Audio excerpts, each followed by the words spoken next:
All in one நண்பர்கள் அனைவருக்கும் வணக்கம்.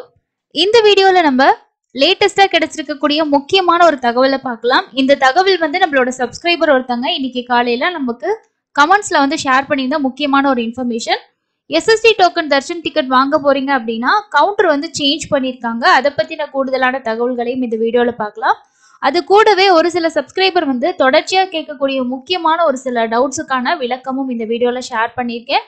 இன்னைக்கான தர்ஷன் அப்டேட்டையும் கூடவே சேர்த்து பார்த்துடலாம். இது போல திருமலை தரிசனத்துக்கு தேவையான தகவல்கள் உங்களுக்கு தெரிஞ்சுக்கணும்னு நினைச்சீங்கன்னா நம்ம வீடியோவும் யூடியூப் சேனல்ல அப்லோட் பண்ணிட்டு இருக்கோம். அது இல்லாம இன்ஸ்டன்டா கிடைக்கிற எல்லா அப்டேட்டையுமே உங்களுக்கு டெலிகிராம் சேனல்ல உங்களுக்கு ஷேர் பண்ணிட்டு இருக்கோம். உங்களுக்கு எந்த வழியில தெரிஞ்சுக்க முடியுமோ அதை ஃபாலோ பண்ணிக்கோங்க. எல்லாத்தோட லிங்க்கும் டிஸ்கிரிப்ஷன் பாக்ஸ்ல இருக்கும். வாங்க இன்னைக்கான அப்டேட்டை டீட்டெயிலா தெரிஞ்சுக்கலாம். எஸ்எஸ்டி டோக்கன் கொடுக்கக்கூடிய கவுண்டர் எந்த இடத்துல சேஞ்ச் பண்ணிருக்காங்க அப்படின்னா ரயில்வே ஸ்டேஷன் கிட்ட இருக்கக்கூடிய விஷ்ணு நிவாசத்துல எஸ்எஸ்டி டோக்கன் கொடுத்துட்டு இருக்காங்க. இது எல்லாருக்குமே தெரியும். இந்த கவுண்டர் தான் அதாவது இப்போ ஆல்ரெடி கொடுத்துட்டு இருந்த கவுண்டரை க்ளோஸ் பண்ணிட்டு இந்த விஷ்ணு நிவாசத்துக்கு பேக் சைட்ல இருக்க கவுண்டர் ஓபன் பண்ணிருக்காங்க.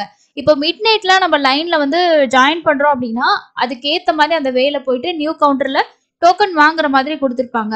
இதுவே நம்ம க்ரௌடு கம்மியா இருக்க டைம், இப்போ காலையில ஒரு 7 மணி 8 மணிக்கெல்லாம் போறோம், அப்பெல்லாம் அடுத்த நாளுக்கான டோக்கன்ல அவைலபிள் இருக்குன்னா அப்போ க்ரௌடு இருக்காது, நம்ம டைரக்டா போயிட்டு டோக்கன் வாங்கிக்கலாம். அப்போ இதுக்கு முன்னாடி கொடுத்துட்டு இருந்த கவுண்டரை நீங்க தேட தேவையில்லை, புதிய கவுண்டர்லயே போய் வாங்கிக்கலாம்.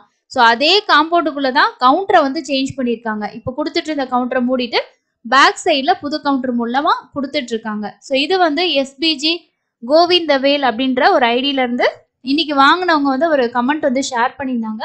ஸோ கண்டிப்பா இந்த மாதிரி புதிய விஷயங்கள் நீங்க நோட் பண்ணீங்கன்னா கமெண்ட்ஸ்ல ஷேர் பண்ணும்போது நான் கண்டிப்பா அடுத்தவங்களுக்கு அந்த விஷயத்த நான் ஷேர் பண்ணுவேன். நெக்ஸ்ட் போறவங்களுக்கு இது பெரிய லெவல்ல யூஸ்ஃபுல்லா இருக்கும். இந்த கமெண்ட்ல இவர் என்ன சொல்லியிருக்காரு அப்படின்னா விஷ்ணு நிவாசம் 2 மணிக்கு டிக்கெட் கொடுக்க ஆரம்பிச்சுட்டாங்க. பாத்தீங்கன்னா 9ஆம் தேதியோட சாட் படி இரவு 12 மணி வரைக்கும் 12 மணி தரிசனம் ஆரம்பமாகுது. இன்னைக்கு நைட் பாத்தீங்கன்னா எல்லாரும் பேக் சைடு வரிசையில புதுசா ஆரம்பிச்சிருக்காங்க. பில்டிங் உள்ளார சென்டர்ல இருந்ததை இப்ப பின்பக்கம் மாத்தி இருக்காங்க அப்படின்னு சொல்லியிருக்காரு. அதாவது பில்டிங்குள்ள சென்டர்ல கொடுத்துட்டு இருந்த அந்த கவுண்டர் டோக்கனை டோக்கன் கொடுக்கக்கூடிய கவுண்டரை இப்ப பேக் சைட்ல மாத்திருக்காங்க அப்படின்ற ஒரு விஷயம் சொல்லியிருக்காங்க. ஸோ இதுக்கப்புறம் நீங்க விஷ்ணு நிவாசத்துல டோக்கன் வாங்க போறீங்க பிளான் பண்ணிருக்கீங்க அப்படின்னா இதை நோட் பண்ணிக்கோங்க. இது நைட்டு நீங்க 12 மணி 11 மணி ரீச் ஆகுறீங்கன்னா கொஞ்சம் பாத்துக்கோங்க. ஏன்னா இப்ப மாத்திருக்காங்க, எந்த இடத்துல அந்த லைன் ஸ்டார்ட் ஆகுது அப்படின்றத கொஞ்சம் என்கொயரி பண்ணிக்கிட்டீங்கன்னா நீங்க லைன்ல ஜாயின் பண்ணிக்க ஈஸியா இருக்கும். சப்போஸ் நம்ம பழைய இடத்துல தான் கொடுக்குறாங்க அப்படின்ற மாதிரி நம்ம வெயிட் பண்ணிட்டு இருந்தோம் அப்படின்னா சப்போஸ் லைன்ல ஜாயின் பண்றதுக்கு லேட் ஆயிடுச்சுன்னா டோக்கன் கிடைக்கிறதுலயும் உங்களுக்கு சிரமங்கள் இருக்கலாம். ஏன்னா இப்ப நிறைய பேர் எஸ்எஸ்டி டோக்கன் வாங்கிட்டு சாமி பாக்குறது தான் ரொம்பவே ப்ரிஃபர் பண்றாங்க. அதனால எஸ்எஸ்டி டோக்கன் அப்படின்றது 2 மணிக்கு ஆரம்பிச்சு இன்னைக்கு 3 மணிக்கே முடிஞ்சது. இன்னைக்கு வியாழக்கிழமைக்கான ஸ்லாட் மட்டும் தான் கொடுத்துருப்பாங்க. நாளைக்கு வெள்ளிக்கிழமை ஏர்லி மார்னிங் ஸ்லாட் கிடையாது அப்படின்றனால இதே சேம் பர்சன் இன்னைக்கு காலையில கமெண்ட் பண்ணியிருந்தாங்க. 2 மணிக்கு டோக்கன் ஓபன் பண்ணி கொடுக்க ஆரம்பிச்சாங்க, 3 மணிக்கெல்லாம் டோக்கன் முடிஞ்சிருச்சு அப்படின்ற ஒரு விஷயமா அவர் கமெண்ட்ஸ்ல சொல்லியிருந்தாரு. ஸோ அப்படி இருக்கும்போது நிறைய பேர் எஸ்எஸ்டி டோக்கன் வாங்குறதுக்கு தான் ப்ரிஃபர் பண்றாங்க. நோட் பண்ணி வச்சுக்கோங்க. ஸ்ரீனிவாசம் பூதேவி காம்ப்ளெக்ஸ்லாம் எங்க கொடுத்துட்டு இருக்காங்களோ அதே இடம் தான். விஷ்ணு நிவாசத்துல மட்டும்தான் அந்த கவுண்டரை இருந்த இடத்துல இருந்து இன்னொரு இடத்துக்கு மாத்திருக்காங்க. அந்த பில்டிங்குள்ளேயே தான் மாத்திருக்காங்க பேக் சைட்ல. அடுத்து முக்கியமான விஷயம் என்ன அப்படின்னா இந்த ஏபிஎஸ்ஆர்டிசியில் 300 ரூபா தரிசன டிக்கெட்டை நம்ம நிறைய வீடியோஸ்ல ஷேர் பண்ணியிருக்கோம். நான் நிறைய வீடியோஸ்ல இதை பத்தி சொல்லுவேன். பட் இருந்தாலும் ஒரு சிலர் ரிப்பீட்டடா கேட்குற டவுட் என்னன்னா இதுல டிராவல் பண்ணணுமா, பஸ் டிக்கெட் புக் பண்ணிட்டோம்னா டிராவல் பண்ணாதான் தர்ஷனுக்கு அலோவ் பண்ணுவாங்களா அப்படின்ற டவுட்டு புதுசா பாக்குறவங்க நிறைய பேர் கேட்குறாங்க. இன்னொருத்தவங்க பாத்தீங்கன்னா லோகநாதன் அப்படின்றவர் ஏபிஎஸ்ஆர்டிசியில தர்ஷன் டிக்கெட் நம்மளோட வீடியோவை பார்த்து புக் பண்ணிட்டு 8/5/2024 8ஆம் தேதி அன்னைக்கு ஒரு தர்ஷன் பார்த்துருக்காங்க. அவங்களோட எக்ஸ்பீரியன்ஸை கமெண்ட்ஸ்ல ஷேர் பண்ணியிருக்காங்க. அதையும் நான் உங்களுக்கு சொல்றேன். அக்கா வணக்கம், நீங்க சொன்னது போல ஏபிஎஸ்ஆர்டிசியில புக் பண்ணி நேற்று 8/5/2024 திருமலா தரிசனம் பார்த்தோம். சாமி நல்லாவே பார்த்தோம். எங்களுக்கு 1 மணி ஸ்லாட்டு, ஆனா 11:15 உள்ள அலோவ் பண்ணாங்க. 12:30 மணிக்கு நாங்க சாமி பார்த்துட்டோம். ரொம்ப சந்தோஷமா இருந்துச்சு. நீங்க சொன்ன தகவல் கேட்டுதான் நாங்க புக் பண்ணோம். உங்களுக்கு ரொம்ப நன்றி அப்படின்ற மாதிரி சொல்லியிருக்காங்க. ஸோ இது மட்டும் கிடையாது, ஏகப்பட்ட பேர் நம்மளோட ஏபிஎஸ்ஆர்டிசியோட ஃபுல் டீட்டெயில் ஸ்டார்டிங்ல இருந்து வீடியோ பார்த்துட்டு நிறைய பேர் தர்ஷன் பார்த்துருக்காங்க. இதுல இருக்க முக்கியமான விஷயம் நீங்க டிராவல் பண்ணணும் அப்படின்றது இல்லை. ஸோ அதனால நீங்க இதை ஒரு ஆல்டர்னேட்டிவ் ஆப்ஷனா யூஸ் பண்ணிக்கலாம். இப்போ நீங்க சென்னையிலேருந்து போறீங்க, ஒசூர்லேருந்து போறீங்க, கள்ளக்குறிச்சியிலேருந்து போறீங்க, பாண்டிச்சேரியிலேருந்து போறீங்கன்னா அங்கேருந்து போகக்கூடிய பஸ்ஸில் உங்களுக்கு தர்ஷன் டிக்கெட் கிடச்சிச்சு அப்படின்னா நீங்கள் அந்த பஸ்ஸில் ட்ராவல் பண்ணி யூஸ் பண்ணிக்கலாம். இல்லை நீங்கள் ட்ரெயின் டிக்கெட் புக் பண்ணி ட்ரெயினில் தான் ட்ராவல் பண்ண போகிறீங்கன்னா நீங்கள் ட்ரெயினில் ட்ராவல் பண்ணிவிட்டு தர்ஷன் டிக்கெட் மட்டும் அதிலே உங்களுக்கு வந்துடும். அதை நீங்கள் டவுன்லோட் பண்ணிக்கிட்டு தர்ஷன் மட்டும் போகலாம். அப்புறம் இன்னும் ஒரு சிலருக்கு இருக்க விஷயம் என்ன அப்படின்னா 1 மணியோட ஸ்லாட் மட்டும்தான் நிறைய பஸ்ஸஸில் வந்து காட்டும். இதே ஆந்திராலேருந்து போகக்கூடிய ஒரு சில பஸ்ஸில் 2 ஸ்லாட் காட்டும். ஒன்று வந்து 1 மணியோட ஸ்லாட்டு, இன்னொன்று வந்து 4 மணியோட ஸ்லாட்டு. அப்போது 1 மணியோட ஸ்லாட்டு காட்டும் போது எங்களால் 1 மணிக்கு போக முடியாது, நாங்கள் ஈவினிங் தான் அங்கே ரீச் ஆகுவோம், 4 மணி 5 மணி ஆயிரும். அப்போ 1 மணி டிக்கெட்டை புக் பண்ணிட்டு நாங்கள் எப்படி சாமி பார்க்க முடியும், விடுவாங்களா? இந்த டவுட்டு அடுத்து இருக்கும். ஏன்னா இப்போ ரீசெண்டாக ஒருத்தர் வந்து கமெண்ட் பண்ணியிருந்தாங்க, அதனால சொல்கிறேன். மேபி உங்களுக்கும் இருந்துச்சுன்னா அது கிளியர் ஆகும்.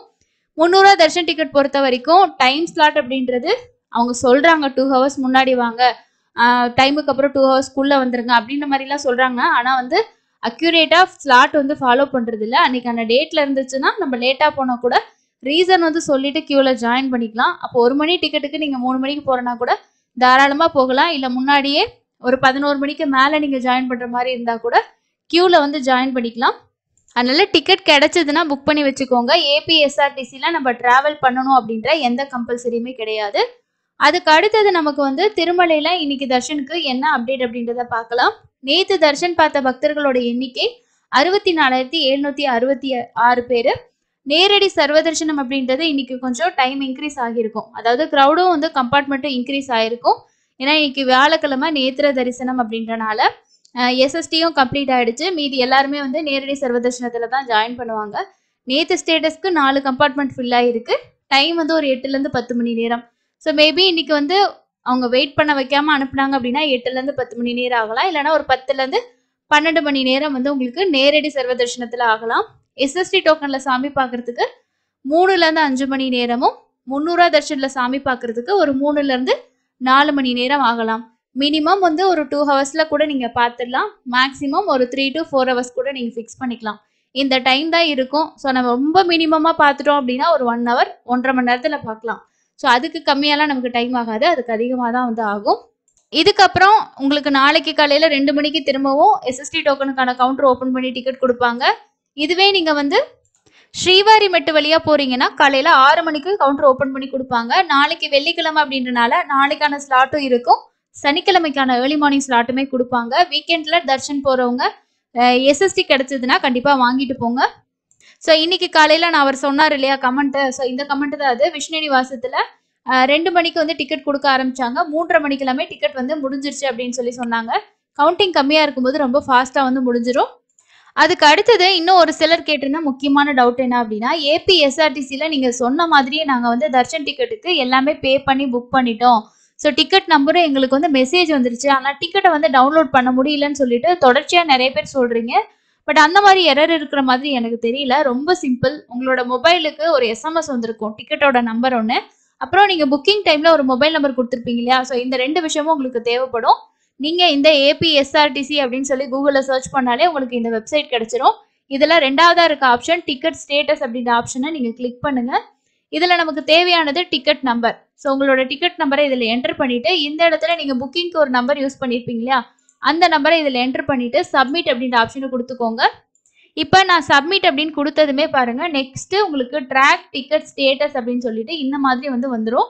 இதில் வந்து உங்களுக்கு இ டிக்கெட்டோட அட்வான்ஸ் ரிசர்வேஷன் அந்த டீட்டெயில்ஸ் எல்லாமே இருக்கும். அதை அப்படியே கீழே ஸ்க்ரோல் பண்ணிக்கிட்டு வாங்க. கீழே ஸ்க்ரோல் பண்ணி லாஸ்ட்டாக வந்தீங்கன்னா உங்களுக்கு இந்த மாதிரி 3 ஆப்ஷன் இருக்கும். இப்போ நான் வந்து யூஸ் பண்ணியிருக்கிறது க்ரோமில் தான் யூஸ் பண்ணிக்கிட்டு இருக்கேன். நீங்கள் ஃபயர்ஃபாக்ஸ்லேயே ட்ரை பண்ணி பாருங்கள். மொபைலில் சப்போஸ் உங்களுக்கு நார்மல் மோடில் வரல அப்படின்னா டெஸ்க்டாப் மோடுன்னு ஒரு மோடு இருக்கும், அந்த மோடை சேஞ்ச் பண்ணி பார்த்துக்கோங்க. 3 ஆப்ஷன் இருக்குது பாருங்கள். ஒன்று பிரிண்ட் அப்படின்ற ஆப்ஷன் இருக்குது, டிடிடி பிரிண்ட் அப்படின்ற ஒரு ஆப்ஷன், சென்ட் எஸ்எம்எஸோ இமெயில் அப்படின்ற ஆப்ஷன். ஸோ இதில் உங்களுக்கு வந்து இமெயிலோ எஸ்எம்எஸ் அனுப்புனீங்கன்னா உங்களோட மொபைலுக்கு இமெயில் ஐடி கொடுத்துட்டிங்கன்னா அதுக்கு வந்து உங்களுக்கு எஸ்எம்எஸ் வரும். இதுவே செகண்ட் இருக்க ஆப்ஷன் தான் நான் சொன்னது, டிடிடி பிரிண்ட் அப்படின்ற ஆப்ஷனை கிளிக் பண்ணிங்கன்னா நெக்ஸ்ட்டு வந்து உங்களுக்கு இந்த மாதிரி பேஜ் வந்து வரும். இதை நீங்கள் அப்படியே சேவ் பண்ணிக்கிட்டிங்கன்னா வேலை முடிஞ்சுது. இதில் சில பேர் சொல்லியிருந்தாங்க எனக்கு லோகோலாம் எதுவும் வரல அப்படின்னு சொல்லிட்டு. சிஸ்டத்தில் ட்ரை பண்ணி பாருங்கள், வரும். க்ரோம்லேயும் வருது. ஸோ எந்த எரருமே இல்லை. டிடிடி பிரிண்ட் அப்படின்ற ஆப்ஷனை கொடுத்தாலே நெக்ஸ்ட் உங்களுக்கு தர்ஷன் டிக்கெட் வந்து வந்துடும். புக் பண்ணதுக்கப்புறம் கன்ஃபர்மேஷன் எஸ்எம்எஸ் வந்துச்சுன்னா அந்த டிக்கெட் நம்பரை மட்டும் நோட் பண்ணிவிட்டு உங்களோட புக்கிங்கான மொபைல் நம்பரை கொடுத்தீங்கன்னா நீங்கள் டிக்கெட் வந்து எடுத்துக்கலாம். ஜூன் மாதத்துக்கு இப்போ ஓப்பன் பண்ணியிருக்காங்க. ஓங்கோல் அப்படின்ற பிளேஸ்லேருந்து டிக்கெட்ஸ் வந்து அதிகமாக இருக்கும். அந்த பிரைஸ் உங்களுக்கு கன்வீனியன்ட்டா இருந்துச்சுன்னா ட்ரை பண்ணுங்க. இப்ப இதுவே நீங்க வந்து சென்னையிலேருந்து போறீங்க அப்படின்லாம் நீங்க புக் பண்ணோம் அப்படின்னா, சென்னைலாம் ரொம்ப காலியா இருக்கும். டிக்கெட் வந்து ஃபாஸ்ட்டாவே முடிஞ்சிரும். இப்போ வந்து நம்ம வந்து 2ஆம் தேதி, 3ஆம் தேதியெல்லாம் இருக்கான்னு பார்க்கலாம். தர்ஷனுக்கான நாளுக்கு முன்னாடி நாள் டிராவல் பண்ணக்கூடிய டேட்டா நீங்க புக் பண்ணணும். இப்பவே பாருங்க ஃபர்ஸ்ட் இருக்க 2 பஸ்லயுமே எல்லாமே டிக்கெட் சோல்ட் அவுட் ஆயிடுச்சு. அதுக்கு கீழ இருக்க பஸ்ல ட்ரை பண்ணி பாருங்க. ஸோ இந்த மாதிரி பாப்அப் மெசேஜ் வந்துச்சுன்னா உங்களுக்கு தர்ஷன் டிக்கெட் இருக்கு அப்படின்னு அர்த்தம். 4ஆம் தேதிக்கு செக் பண்ணி பார்த்தோம் அப்படின்னா டிக்கெட்ஸ் வந்து அவைலபிள் இருக்கு. ஸோ இதில் தான் நான் சொன்னேன் உங்களுக்கு 2 ஸ்லாட் இதில் கொடுப்பாங்க. தமிழ்நாட்டிலேருந்து போகிற பஸ்ஸில் ஒரே ஒரு ஸ்லாட் தான் இருக்கும். ஸ்லாட்டுக்கு முன்னாடி டைமும் போகலாம், லேட் ஆகியும் போகலாம், அலோவ் பண்ணுவாங்க. அது எந்த ப்ராப்ளமே உங்களுக்கு கிடையாது. ஸோ அதனால் புக் பண்ணிக்கோங்க. ஸோ ரொம்ப புக்கிங் பொறுத்த வரைக்கும் நமக்கு ஐடி ப்ரூஃப்லாம் நிறைய யூஸ் பண்ணிக்கலாம். புக் பண்ணுற ஐடி வச்சுக்கோங்க. ஆன்லைனில் டவுன்லோட் பண்ணக்கூடிய அந்த பிரிண்ட் அவுட் வந்து வச்சுக்கோங்க, போதுமானது. ரிட்டர்ன் டிக்கெட்லாம் எதுவுமே நம்ம வந்து புக் பண்ண தேவையில்லை. ஒன் வே டிக்கெட் மட்டும் புக் பண்ணாலே போதுமானது. ஸோ இதுதாங்க இன்னைக்கான முக்கியமான இன்ஃபர்மேஷனாக இருக்குது. தொடர்ச்சியாக இது போல் இன்ஃபர்மேஷன் தெரிஞ்சுக்கிறதுக்கு நம்மளோட சேனலை சப்ஸ்கிரைப் பண்ணிவிட்டு ஃபாலோ பண்ணி வச்சுக்கோங்க. அதே மாதிரி டெலிகிராமும் ஃபாலோ பண்ணிக்கிட்டிங்கன்னா இந்த மாதிரி முக்கியமான கமெண்ட்ஸ் வரது, முக்கியமான அப்டேட் எல்லாம் நான் இதில் உங்களுக்கு ஷேர் பண்ணுவேன். நீங்கள் நோட்டிஃபிகேஷனாக எல்லாமே படித்து பார்த்து தெரிஞ்சுக்கலாம். நீங்கள் ஒவ்வொரு தடவையும் திருமலைக்கு தர்ஷன் போனீங்கன்னா ஆஃப்லைன்லேயும் லக்கி டிப் வந்து ட்ரை பண்ணி பாருங்கள். ஆன்லைன்லேயும் ட்ரை பண்ணலாம், ஆஃப்லைன்லேயும் ட்ரை பண்ணலாம். சிஆர்ஓ ரூம் புக்கிங் ஆஃபீஸ் கிட்ட இருக்க ஆர்ஜிதம் கவுண்டரில் ட்ரை பண்ணி பாருங்க. ஆஃப்லைனில் கிடைக்கிறதுக்கும் வாய்ப்புகள் இருக்கு. ஆன்லைனில் ட்ரை பண்ணி கிடைக்காதவங்க ஆஃப்லைன் ஆப்ஷனையும் ட்ரை பண்ணி பாருங்க. அடுத்து இன்னொரு யூஸ்ஃபுல்லான இன்ஃபர்மேஷனை மீட் பண்ணலாம். தேங்க்யூ.